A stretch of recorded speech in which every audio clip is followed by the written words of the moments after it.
Cloudy and cool as we head out to our evening time plans on our Memorial Day holiday. We see the current conditions at Route 460, Route 52. Of course, this is in the Bluefield area, and temperatures are sitting in the lower 50s. Now, the average low for this time of the year is below the current temperature at 6 o'clock. So it gives you an idea of just how much cooler it is than it should be. Relative humidity is 89%. The barometer is at 30.24. Sunset time this evening is at about 8:30, so there is time to get out there and do the outdoor plans, but you'll have to have a jacket with you if you're going to be doing that.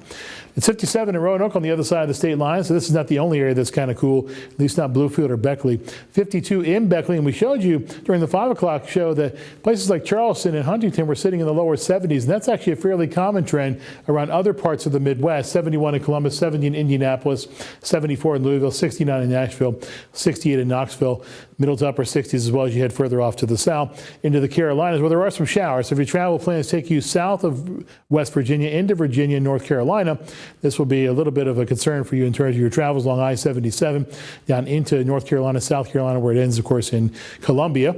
We're seeing some showers, isolated rumbles of thunder too, and that as you go further off to the south, it's going to be a situation where there will be some rain to deal with as we go through the night tonight there. And by the time we go through tomorrow morning, it'll be here as a low pressure center, which is off to our southwest, makes its way into the region.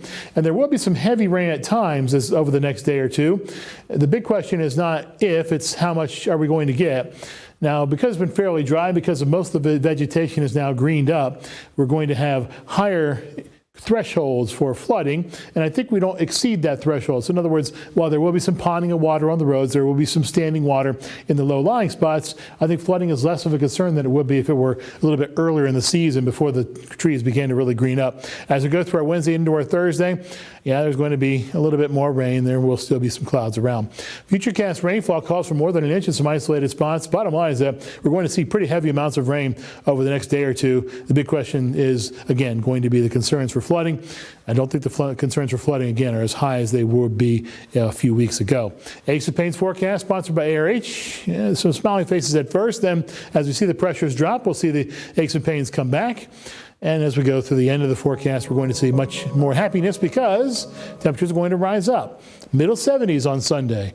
80 on Monday. That'll be nice. Mostly sunny and mild. That's what we're calling for right now. But there's chances for showers, heavy chances as we go through the next couple of days. Highs go from the upper 50s tomorrow to upper 60s and near 70s we go through our Wednesday. Then it's upper 60s and low 70s throughout the rest of the forecast until late on. That's your weather. More news and sports comes up in just a couple of minutes.